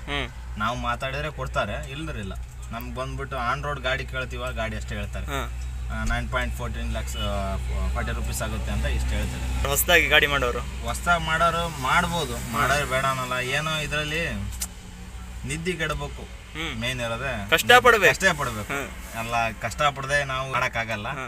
ನಮ್ಮಲ್ಲಿ ಕಷ್ಟಪಟ್ರೆ ಮಾಡಕ್ ಸಾಧ್ಯ ಏನೇ ಇದ್ರು. ಈಗ ನಾವು ದುಡಿತೀವಂತ ಬಂದೀವಿ ಮಾಡಿದೀವಿ ಅಂದಮೇಲೆ ಅದಕ್ಕೆ ಕಷ್ಟಪಟ್ಟು ಮಾಡಬೇಕು. ಈಗ ಮಳೆ ನೋಡೋಕ್ಕಾಗಲ್ಲ, ಗಾಳಿ ನೋಡೋಕ್ಕಾಗಲ್ಲ. ಟೈಮಿಂಗ್ಸ್ ಅಂದ್ರೆ ಟೈಮಿಂಗ್ಸೇ. ಮಾಲ್ ತುಂಬಿದ್ಮೇಲೆ ಹೋಗ್ಲೇಬೇಕು. ನಾನು ರಾಜನಂಗೆ ಬದುಕ್ತೇನೆ ಇದ್ರ ತಗೊಂಬಂದು ಅಂದ್ರೆ ಮಾಡೋಕ್ಕಾಗಲ್ಲ. ಇದ್ರಲ್ಲಿ ಪಂಚರ್ ಆದ್ರೆ ಸ್ಟೆಪ್ನಿ ಬಿಚ್ಚಕ್ಕೂ ರೆಡಿ ಇರ್ಬೇಕು, ಜೋಡ್ಸಕ್ಕೂ ರೆಡಿ ಇರ್ಬೇಕು. ಇಲ್ಲಿ 365 ದಿವಸನೂ ಸೀಸನ್ ಇದೆ. ಲಾರಿಗತ್ತೆ 6 ತಿಂಗಳು ದುಡ್ದು ಕೆಲವರು ನಿಲ್ಲಿಸ್ತಾರೆ, ಕೆಲವರು ರನ್ ಮಾಡೋರು ಮಾಡ್ತಾರೆ, ಅಲ್ಲಿ ಇಲ್ಲಿ ಹುಡುಕಾಡ್ತಾರೆ. ಈ ತಿಂಗಳಲ್ಲಿ 6 ವೀಲ್ ಗಾಡಿಗಳಿಗೆ ಪಾಪ ಬಾಡಿಗೆ ಕಡಿಮೆ. ನಾವು ನೋಡಿದಂಗೆ ಭಾಳ ಜನದಲ್ಲೆಲ್ಲ ಯೂಟ್ಯೂಬ್ ಚಾನಲಲ್ಲಿ ಪಾಪ ನೋಡಿದ್ದೀನಿ. ಪಾಪ ಅವರೆಲ್ಲ ಬಾಡಿಗೆ ಕಮ್ಮಿ ಅಂದ್ರೆ ಆಗಸ್ಟ್ ತಿಂಗಳಿಂದ ಈ ಕಡೆಗೆ ಬಾಡಿಗೆ ಸ್ವಲ್ಪ ಕಮ್ಮಿ ಅವ್ರದ್ದು. ಗಣೇಶ ಚೌತಿ ಮುಗಿಯೋ ತನಕನೂ ಬಾಡಿಗೆ ಇರೋದಲ್ಲ. ಆಮೇಲೆ ಹಂಗಿಲ್ಲ, ರೇರ್ ಸಿಗೋದಲ್ಲ. ಆಮೇಲೆ 8 ದಿವಸ 9 ದಿವಸ ಹಾಲ್ಟ್ ಹಾಕ್ತಾರೆ. ಅವರೆಲ್ಲ ಭಾಳ ಗೋಳಿದ್ದಾವೆ. ನಮ್ದು ಹಂಗಾಗಲ್ಲ. ನಮಗೆ ಕಚ್ಚಾ ಮಾಲ್ ತುಂಬ್ತೀವಿ, ಒಂದು ಸೈಡ್ ಬಾಡಿಗೆ ಇರುತ್ತೆ, ಹೋಗ್ತೀವಿ. ಇನ್ನೊಂದು ಸೈಡ್ ಅದು ವರ್ಕೌಟ್ ಆಗೋ ಲೆವೆಲ್ಗೆ ಬಾಡಿಗೆ ಮಾಡಿರ್ತೀವಿ. ಮಿನಿಮಮ್ ಇಷ್ಟು ಉಳಿಬೇಕಂತ ಇರುತ್ತೆ, ಅಷ್ಟು ಉಳಿಸ್ಕೊಂಡೆ ತಗೊಂಡ್ಬಂದ್ಬಿಡ್ತೀವಿ. ಕಿಲೋಮೀಟರ್ಗೆ ಎಷ್ಟು ಅಂತ ಫಿಕ್ಸ್ ಮಾಡಿದ್ರೆ? ನಮ್ದು ಇದು ಕಿಲೋಮೀಟರ್ ಬಂದು 16 ರೂಪಾಯಿ ಹೊಡಿತಾ ಇರೋದು ನಾವು. ಕೆಲವರು ಅವ್ರವ್ರ ಇಶ್ಯೂ ಮೇಲೆ ಹೊಡಿತಾರೆ, 15 ರೂಪಾಯಿ 14 ರೂಪಾಯಿ ಹೊಡಿಯಿರ್ತಾರೆ. ನಾನು 16 ರೂಪಾಯಿ ಹೊಡಿತೀನಿ. ಅಂದ್ರೆ ನೀವು ಇವಾಗ ಒಂದು ಲೋಡ್ ಬಂತಂದ್ರೆ ನಿಮ್ಮ ಕ್ಯಾಲ್ಕುಲೇಷನ್ ಮಾಡಿ ಮುಂದೆ ಲೋಡಿಗೆ ಹೋಗು. ಫಸ್ಟ್ ನಮ್ದು ಬಾಡಿಗೆ ಎಷ್ಟಿದೆಯಪ್ಪ, ಮಾಲ್ ಎಷ್ಟಿದೆ ಅಂದ್ರೆ ನಾವು ಬಾಡಿಗೆ ಎಷ್ಟಿದೆ, ನಮ್ದು ಇಷ್ಟೇ ಕಂಡೀಷನ್, ಇಷ್ಟು ಟೋಲ್ ಬರುತ್ತೆ, ಇಷ್ಟು ಇದನ್ನು ಬರುತ್ತೆ, ಅಷ್ಟು ಖರ್ಚು ಕೊಡ್ಬೇಕು ಅಂತ ಹೇಳಿ ಮಾತಾಡ್ಕೊಂಡು ಹೊರ ಬರ್ತೀವಿ. ಟೋಲ್ ಎಷ್ಟಾಗುತ್ತೆ ಇದಕ್ಕೆ? ಈಗ ಟೋಲ್ ಬಂದ್ಬಿಟ್ಟು ಕೆಲವೊಂದು ಹತ್ರ 150 ರೂಪಾಯಿ ಕಟ್ಟಾಗುತ್ತೆ. ಕೆಲವೊಂದು ನಾವೆಲ್ಲ ಹುಬ್ಳಿ ಎಲ್ಲ ಅಡ್ಡಾಡ್ತೀವಲ್ಲ 740 ರೂಪಾಯಿ 50 ರೂಪಾಯಿ ಟೋಲ್ ಬಂದು. ಟೋಲ್ ಕಾಸ್ಟ್ ಒಂದೊಂದಕ್ಕೆ ಗೇಟಿಗೆ ಜಾಸ್ತಿ ಇಟ್ಟಿದ್ದಾನೆ, ಒಂದೊಂದಕ್ಕೆ ಕಮ್ಮಿ ಇದೆ. ಕಂಪೇರ್ ಟು ಹೊರಗೆಲ್ಲ ಲೆಕ್ಕ ಮಾಡಿದ್ರೆ ಕೆಲವೊಂದು ಲೈನ್ಗಳಿಗೆ ಕಮ್ಮಿ ಇಟ್ಟಿದ್ದಾನೆ, ಕೆಲವೊಂದು ಲೈನಲ್ಲಿ ಜಾಸ್ತಿ ಇದೆ. ಎಕ್ಸ್ಪ್ರೆಸ್ ವೇಗಳೆಲ್ಲ ಜಾಸ್ತಿ. ಬೆಂಗಳೂರು ಹೈವೇ ಎಲ್ಲ ನಾವು ಅಡ್ಡಾಡ್ತೀವಲ್ಲ, ಬೆಂಗಳೂರೆಲ್ಲ ತುಂಬಾ ಕಾಸ್ಟ್ ಇದೆ. ಈ ಗಾಡಿಗೆ ಮತ್ತೆ ಇನ್ಶೂರೆನ್ಸ್ ಎಲ್ಲ ಎಷ್ಟು ಬರುತ್ತೆ? ಇನ್ಶೂರೆನ್ಸ್ ಬಂದ್ಬಿಟ್ಟು ಇದಕ್ಕೆ 28,000 ಏನೋ ಬರುತ್ತೆ. ನಾವು ಎಕ್ಸ್ಪೋ ಶೋರೂಮ್ ತಗೊಳಬೇಕಾದ್ರೆ 30,000 ಹಾಕಿರ್ತಾರೆ. ನಾವೀಗ ಹೊಸ ಮಾಡಿಸ್ತೀವಿ ಅಂದ್ರೆ 1 ವರ್ಷ ಆದ್ಮೇಲೆ 25,000 26,000 ಬರುತ್ತೆ. ಅಂದ್ರೆ ಒಂದು ವರ್ಷಕ್ಕೆ? 1 ವರ್ಷದ. ಮತ್ತೆ ಟ್ಯಾಕ್ಸ್ ಎಷ್ಟು ಬರುತ್ತೆ? ಇದು ಲೈಫ್ ಟೈಮ್ ಟ್ಯಾಕ್ಸ್ ಗಾಡಿ. ಇದ್ರಾಗ ಟ್ಯಾಕ್ಸ್ ರೆಗ್ಯುಲರ್ ಬರಲ್ಲ, ಲೈಫ್ ಟೈಮ್ ಟ್ಯಾಕ್ಸ್ ಇದು. ಇದಕ್ಕೆ 3 ಮಂತ್ ಟ್ಯಾಕ್ಸ್ ಇಲ್ಲ? ಇಲ್ಲ, ಲೈಫ್ ಟೈಮ್ ಟ್ಯಾಕ್ಸ್ ಇದು. ಎಷ್ಟು ಅಂತ ಕಟ್ಟಿದ್ರಿ? ಅದಕ್ಕೆ ಅದು ಬಂದ್ಬಿಟ್ಟು 1 ಲಕ್ಷ ಏನೋ ಹೋಗುತ್ತೆ. 80,000 1 ಲಕ್ಷ ತಗೊಂಡ್ರು. ಟ್ಯಾಕ್ಸ್ ಈಗೆಲ್ಲ ಅಪ್ಡೇಟ್ ಮಾಡಿದಾರಲ್ಲ, ಸ್ವಲ್ಪ ಜಾಸ್ತಿ ಆಗಿದೆ. ಮೊದಲು 40,000 ತಗೊಂತಿದ್ರು, ಈಗ ಹೆಚ್ಚು ಕಮ್ಮಿ ಒಂದು 80,000 ಏನೋ ಮಾಡಿದ್ದಾರೆ. ನಾನು ರೀಸೆಂಟ್ ಅಲ್ಲ, ನಾ ತಗೊಂಡಿರೋದು ಅಲ್ಲೇ 1 ವರ್ಷ ಆಯ್ತಲ್ಲ, ಅವಾಗ 80,000 ಏನೋ ಕಟ್ಟಿದ್ದೀನಿ ಟ್ಯಾಕ್ಸ್ ಬಂದು. ಇವಾಗ ಬಜಾರಲ್ಲಿ ಯಾವ್ದಕ್ಕೆ ವ್ಯಾಲ್ಯೂ ಇದೆ ಜಾಸ್ತಿ? ವ್ಯಾಲ್ಯೂ ಇರೋದೇ ಬಡ ವಸ್ತುಗೆ ಜಾಸ್ತಿ. ಈಗ ನಮ್ಮಲ್ಲಿ ಹೆಂಗಾಗುತ್ತೆ ಅಂದ್ರೆ ನಾವೆಲ್ಲ ಕೆಲವರು ಓವರ್ ಲೋಡ್ ಹಾಕ್ತಾರೆ, ಕೆಲವರು ಓವರ್ ಲೋಡ್ ಹಾಕೋದಿಲ್ಲ. ಕೆಲವ್ರಿಗೆ ಓವರ್ ಲೋಡ್ ನಡೆಸ್ತಾ ಇರೋ ಗಾಡಿಗಳಿಗೆ ಅವರಾದಂಥ ಗಾಡಿ ಕೆಪಾಸಿಟಿ ಅವ್ರ ಬಗ್ಗೆ ಅಷ್ಟೇ ಗೊತ್ತಿರುತ್ತೆ. ಈಗ ನೀವು ಒಂದು ಗಾಡಿ ನಡೆಸ್ತೀರ ಅಂದ್ರೆ ನಿಮ್ಗೆ ಅಷ್ಟೇ ಗೊತ್ತು ಅದ್ರ ಬಗ್ಗೆ ಏನಂತ. ನಮ್ಗೆ ಬೇರೆ ಗಾಡಿ ಗೊತ್ತಿರ. ನಾನು ಲೈಲ್ಯಾಂಡ್ ನಡೆಸ್ತಾ ಇದೀನಿ ಅಂದ್ರೆ ಲೈಲ್ಯಾಂಡಿಂದ ಅಷ್ಟೇ ಗೊತ್ತು. ಕೆಲವರು ಟಾಟಾ ನಡೆಸೋರು ನನ್ನ ಟಾಟಾದ ಪವರ್ ಜಾಸ್ತಿ ಐತಪ್ಪ, ನನ್ನ ಪಿಕಪ್ ಜಾಸ್ತಿ ಐತಿ ಅಂತ ಹೇಳ್ತಾರೆ. ಕೆಲವರು ಅವ್ರು ಓಡಿಸ್ತಾ ಇರೋ ರೂಟಲ್ಲಿ ಅವ್ರಿಗೆ ಚೆನ್ನಾಗಿ ಅನ್ಸುತ್ತೆ. ನಾವು ಈ ಗಾಡಿ ಓಡಿಸ್ತಾ ಇದೀವಿ, ನಮ್ಗೆ ಇದೇ ಚೆನ್ನಾಗಿ ಅನ್ಸುತ್ತೆ ತುಂಬ. ಈಗ ನಮಗೆ ಕಂಫರ್ಟ್ ಝೋನಲ್ಲಿ ಏನಾಗುತ್ತೆ ಅಂದ್ರೆ ಗಾಡಿ ಹೋಗೋನಿಗೆ ಬರೋನಿಗೆ ಕಂಫರ್ಟ್ ಜಾಸ್ತಿ ಮೇನ್. ಹೌದಾ? ನಾವು ಈಗ ಸುಸ್ತಾಗುತ್ತೆ ಅಂದ್ರೆ ಇದ್ರಲ್ಲಿ ಸುಸ್ತಾಗಲ್ಲ ಗಾಡಿ ಒಳಗೆ, ಕಂಫರ್ಟ್ ಜಾಸ್ತಿ ಇಟ್ಟಿದ್ದಾನೆ. ಕೆಲಸ ಬಂದ್ರೆ ಬರುತ್ತೆ, ಇಲ್ಲದ್ರಿಲ್ಲ. ಬೆಂಜ್ ಗಾಡಿ ಇದ್ದಂಗೆ ಇದು ಒಂಥರ. ಯಾಕಂದ್ರೆ ನಾವು ಮೇಂಟೈನ್ ಮಾಡಿದ್ರ ಮೇಲೆ ಹೋಗುತ್ತೆ ಯಾವ್ದಾದ್ರು ಅಷ್ಟೇ. ಈಗ ರೇಯರ್, ತುಂಬಾ ರೇಯರ್. ಕೆಲವೊಂದು ಹತ್ರ ಹೇಳ್ತಾರೆ ರಫ್ ಆ್ಯಂಡ್ ಟಫ್. ಯಾರು ಗಾಡಿ ಓಡಿತಾರಲ್ಲ ಅವ್ರಿಗೆ ಗೊತ್ತಿರುತ್ತೆ ನಾವು ಹೆಂಗೆ ಹೊಡಿತೀನಿ ಗಾಡಿನ, ಏನಾಗುತ್ತೆ ಅಂತೇಳಿ. ನಾವು ಹಂಗಲ್ಲ. ಈಗ 1 ವರ್ಷದಿಂದ ಹೊಡ್ತೀನಿ, ನನಗೇನು ಪ್ರಾಬ್ಲಮ್ ಬಂದಿಲ್ಲ ಗಾಡಿ. ಯಾಕಂದರೆ ನಾನು ಟೈಮಿಂಗ್ಗೆ ಹೊಡೆಯೋದು, ನಾವು ಟೈಮಿಂಗ್ಸು ಅಡ್ಡಿಡಿದ್ದೀನಿ. Timings without timings. ಇದಕ್ಕೆ ಆಯಿಲ್ ಚೇಂಜಿಗೆಲ್ಲ ಎಷ್ಟು ಬರುತ್ತೆ? ಒಂದು ಸಲ ಆಯಿಲ್ ಚೇಂಜ್ ಫಸ್ಟು 10,000 ಬಂದುಬಿಟ್ಟು gear oil, engine oil change ಆಗೋದು. ಫಸ್ಟ್ 10,000 ಸರ್ವಿಸಿಗೆ 2 ಚೇಂಜ್ ಮಾಡ್ತಾರೆ. ಆವಾಗ ಒಂದು ಸಮಥಿಂಗ್ 5,000 ತನಕ ಬರುತ್ತೆ. 5,000 ಲಾಸ್ಟು. ಅಷ್ಟರ ಮ್ಯಾಗೆ ನಮ್ಮದು 20 ಸರ್ವಿಸಿಗೆ ಬರುತ್ತೆ, ಇಂಜಿನ್ ಆಯಿಲ್ ಅಷ್ಟೇ ಚೇಂಜ್ ಬರುತ್ತೆ ಅಷ್ಟೇ. ಅಷ್ಟರ ಮೇಲೆ ನಮ್ಮದು gear box oil, engine oil ಕೂಡ 30,000 ಬರುತ್ತೆ. ಅಂದರೆ ಫಸ್ಟ್ನೇ ಸರ್ವಿಸ್ ಬಂದುಬಿಟ್ಟು ಇಂಜಿನ್ ಆಯಿಲ್ ಗೇರ್ ಬಾಕ್ಸ್ ಕೂಡ ಬರುತ್ತೆ. 2ನೇ ಸರ್ವಿಸಿಂದ ಏನಾಗುತ್ತೆ ಅಂದರೆ 10,000ಕ್ಕೆ ಇಂಜಿನ್ ಆಯಿಲ್ ಚೇಂಜ್, 20,000ಕ್ಕೆ ಗೇರ್ ಬಾಕ್ಸ್ ಆಯಿಲ್ ಚೇಂಜ್ ಮಾಡ್ತಾ ಬರುತ್ತೆ. ಅದು ಇಷ್ಟ, ಅದನ್ನು ಹೊಡೆದಿದ್ದೀನಿ. ತುಂಬ ಸುಮಾರು ಮಾಲ್ಗಳನ್ನ ಹೊಡೆದಿದ್ದೀನಿ. ನಮ್ಮ ಹಳೆ ಗಾಡಿ ಇತ್ತಲ್ಲ ಅದ್ರಲ್ಲಿ ಭಾಳ ಅಡ್ಡಿದ್ದೀನಿ. ಇದರಲ್ಲಿ ಸ್ವಲ್ಪ ಟೈಮಿಂಗ್ ಮಾಲ್ ಹೊಡಿಲಿಲ್ಲ, ಯಾಕಂದರೆ ಗಾಡಿ ಹಾಳಾಗುತ್ತೆ ಅನ್ನೋ ಒಂದು ಉದ್ದೇಶಕ್ಕೆ. ನಾವು ಈಗ ಗುಂಡಿ ಗುಡುಕ್ಲು ಏನು ನೋಡೋಣ, ಟೈರ್ ಹಾಳಾಗುತ್ತೆ, ಎಕ್ಸೆಲ್ ಕಟ್ ಆಗುತ್ತೆ, ಚೆಸ್ಸಿ. ಇದರಲ್ಲಿ ವಾರಂಟಿ ಇರೋದಲ್ಲ, ಏನಂದ್ರೆ ಚೆಸ್ಸಿ ವಾರಂಟಿ ಕೊಡೋದಲ್ಲ. ಗಾಡಿಗೆ ಎಷ್ಟು ವರ್ಷ ವಾರಂಟಿ ಇದೆ ಇದಕ್ಕೆ? ಇದು 2 ವರ್ಷ ವಾರಂಟಿ ಕೊಟ್ಟಿದ್ದಾನೆ. ಅದು ಇಂಜಿನಿಗೆ ಅಷ್ಟೇ, ಇಂಜಿನು ಗೇರ್ ಬಾಕ್ಸು ಅಷ್ಟೇ, ಮತ್ತೆ ಏನಕ್ಕಿಲ್ಲ, ಬೇರೆ ಕೊಡಲ್ಲ. ಯಾಕಂದ್ರೆ ನಾವು ಈಗ ಕೆಲವರು ಓವರ್ ಲೋಡ್ ಹಾಕ್ತಾರೆ. ನಾವು ಹಾಕ್ತಿವೋ ಬಿಡ್ತೀವೋ ಸೆಕೆಂಡ್ರಿ. ಕೆಲವರು ಹಾಕೋರಿರ್ತಾರೆ, ಕೆಲವರು ಹಾಕ್ಲಿಲ್ದ ಇರ್ತಾರೆ. ಓವರ್ ಲೋಡಿಗೆ ಏನಾಗುತ್ತೆ, ಚೆಸ್ಸಿ ಕಟ್ ಆಗ್ಬಿಡುತ್ತೆ. ಕೆಲವೊಂದರ ಕಟ್ ಆಗಿದೆ. ನಮ್ಮ ಹಳೆ ಗಾಡಿಯಲ್ಲ ಕೆಲವರೆಲ್ಲ ನಾವು ನಮ್ಮ ಜೊತೆ ಫ್ರೆಂಡ್ಸ್ ಅಡ್ಡಿರ್ತಾರಲ್ಲ ಅವರೆಲ್ಲ ಕಟ್ ಮಾಡ್ಕೊಂಡಿದ್ದಾರೆ. ಕೆಲವು ಟೈಮಿಂಗ್ಸ್ ಹೊಡಿತಾರಲ್ಲ, ಹಮ್ಸ್ ಗಿಮ್ಸ್ ಆರಿಸ್ತಾರಲ್ಲ, ಅವಾಗ ಕ್ರ್ಯಾಕ್ ಬಂದ್ಬಿಡುತ್ತೆ. ಅದು ಒಂದೇ ಸಲ ಕಟ್ಟಾಗಿ ಬಿಡುದಿಲ್ಲ. ಕ್ರ್ಯಾಕ್ ಬಂದಿರುತ್ತಲ್ಲ, ಅದು ನಿಧಾನಕ್ಕೆ ಹೋಗ್ತಾ ಹೋಗ್ತಾ ದೊಡ್ಡದಾಗುತ್ತೆ ಅಷ್ಟೇ. ಅಲ್ಲಿ ಚೆಸ್ಸಿ ಕ್ರ್ಯಾಕ್ ಬರೋದಿಲ್ಲ, ಯಾಕಂದ್ರೆ ಇದರಲ್ಲಿ 407 ಏನು ಚೆಸ್ಸಿ ಬಿಟ್ಟಿದ್ದಾನೆ ಆ ಸಿಸ್ಟಮ್ ಚೆಸ್ಸಿ ಬಿಟ್ಟಿದ್ದಾನೆ. ಹಂಗಾಗಿ ಇದು ಭಾಳ ಲೈಕ್ ಆಗಿ ಗಾಡಿ ತಂದಿರೋದು. ಓವರ್ಲೋಡಿಗೆ ಮಾತ್ರ ಕಿಂಗು. ನಾವು ಲೋಕಲ್ ಎಲ್ಲ ಅಡ್ಡಾಡ್ತೀವಲ್ಲ, ಓವರ್ಲೋಡಿಂಗ್ ಬಡ ದೋಸ್ತು ಇಂಟ್ರಾ ಅಷ್ಟಿಲ್ಲ ಇಲ್ಲ. ಅದರಲ್ಲಿ ಲೋಡ್ ಸ್ಪೇಸಸ್ ಕಮ್ಮಿ ಬರುತ್ತೆ, ಲೋಡ್ ಏರಕ್ಕಾಗಲ್ಲ. ಒಂದೇ ಟನ್ನೇಜ್ ಹಾಕ್ಬೋದು ಅಷ್ಟೇ, ಮಿನಿಮಮ್ ಟನ್ನೇಜ್ ಅಂತ ಹಾಕ್ಬೋದು ಅಷ್ಟೇ. ಅಂದ್ರೆ ಎಷ್ಟು ಲಾಂಗ್ ಹೋಗ್ತೀರಿ?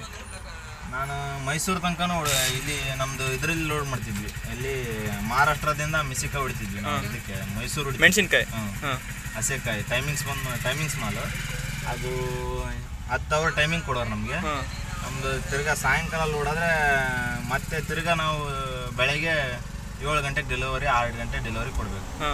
ನಮ್ಮ ಅವೆಲ್ಲ ಲಾಂಗ್ ಬಾಡಿಗೆನ ಅವು ಅಡ್ಡಾಡೋದು. ನಾವು ಔಟ್ ಆಫ್ ಸ್ಟೇಟ್ ಭಾಳ ಕಡಿಮೆ ಹೋಗೋದು ರೇರ್. ನಮ್ಮಲ್ಲೇ ಸುತ್ತಮುತ್ತ ಇರೋ ಬಾಡಿಗೆನ ಜಾಸ್ತಿ ಅಡ್ಡಾಡ್ತೀವಿ. ಇದಕ್ಕೆ ಬಾರ್ಡರ್ ಟ್ಯಾಕ್ಸ್ ಎಷ್ಟು ಬರುತ್ತೆ?